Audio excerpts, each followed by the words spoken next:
A strong 4.5 shallow magnitude earthquake strikes Los Angeles today. It was felt down to the Mexico border, even up to Fresno, if we look at the frequency of the shake lines by USGS maps.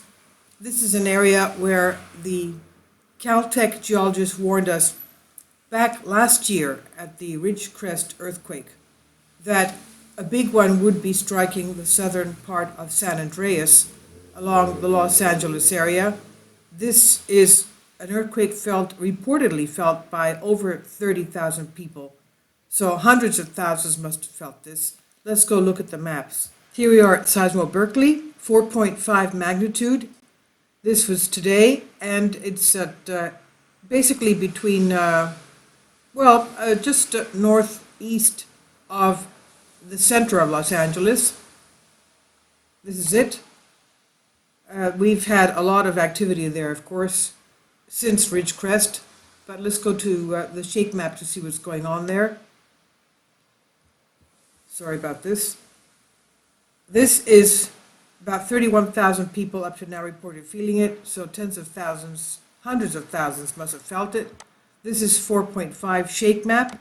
As you can see, Santa Barbara definitely felt it, if not also Santa Maria, Bakersfield, Lompoc, and the border is right here, San Diego. The whole area shook. Let's go to the aerial so you can have a better idea of what's going on. This is it right here. That's a shake map. This is the San Andreas fault systems. This is Ridgecrest right around there. This is the San Andreas fault. This is the Garlic fault.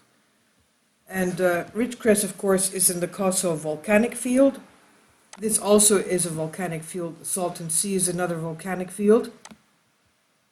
And the high threat volcanoes of California are on the Walker Lane fault system right there.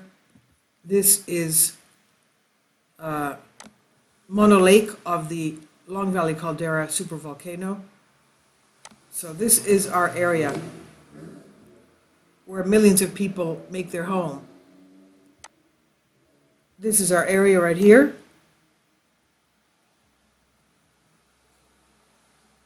Shake alert has been confirmed. People that have the app were told that this would be taking place so that they would have a few seconds to find shelter.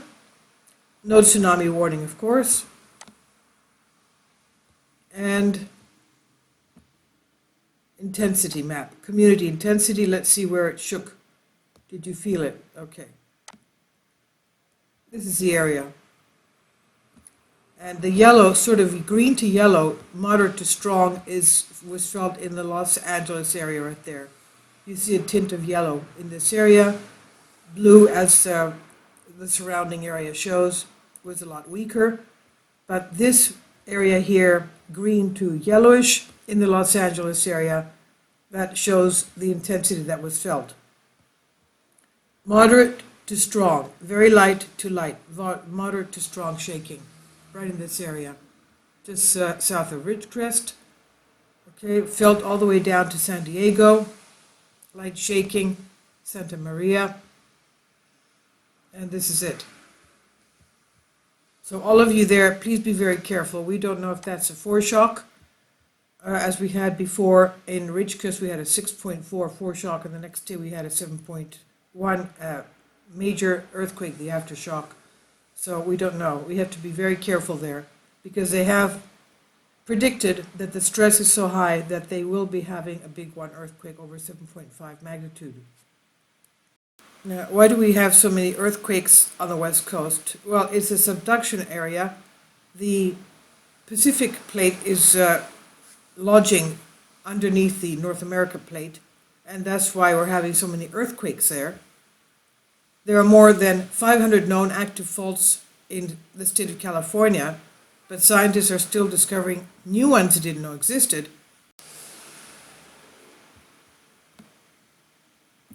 Now, magnitude versus intensity, these mean different things when talking about the severity of an earthquake. The magnitude is a quake's quantitative size.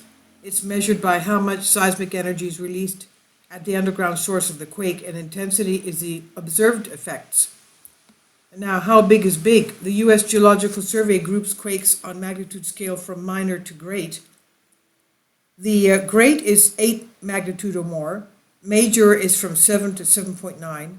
Strong is from 6 to 6.9. Moderate is from 5 to 5.9. And light is 4 to 4.9. So this, they would say, was a light earthquake, 4.5 that we had in Los Angeles. And minor is 3 to 3.9. Most of the earthquakes on record do not meet the USGS classification of strong. The magnitude of a quake, how deep or shallow it is, the size of the fault, the speed of the tectonic plates, and a bunch of other factors affect how strongly a quake is felt. But also, the biggest factor is how close you are to the epicenter of the quake. So you might want to look and see, and I'll leave a link below for you concerning a map you can use to see concerning where you're living, what the outcome could be of a quake in your area. July 2019, Ridgecrest quakes hit on July 4th with a 6.4 before shock and a July 5th 7.1 aftershock. They were the most recent major earthquakes in Southern California. The 7.1 lasted 12 seconds and was felt by about 30 million people. More than 6,000 people lost power, and these earthquakes followed a 25-year quiet period after Northridge, which was a 6.7 magnitude earthquake, injuring over 9,000, and there were 58 victims. It caused more than $49 billion in economic loss, and that quake lasted less than 20 seconds. Then in 2010, a 7.2 quake hit in Baja, California. It was felt in parts of Southern California, SoCal. That Easter Sunday quake and the Ridgecrest quakes had a higher magnitude than the 1994 Northridge quake, but were less damaging. Now, when do scientists think the big one will happen? According to the inventor of the entire field of paleoseismology, Kerry Tsai, big quakes like this occur on the southern San Andreas fault every 45 to 230 years, and we have not had one in 161 years. Tsai said, "We are certainly within the window of when that earthquake is going to happen. I'd be very surprised it didn't happen with the lifetime of children in primary school today," he said. This is on the big one, CSPR, and I'll leave links below for you so you can ascertain what the quakes would be in your area. So all of you there, please be very careful. Thank you for your support.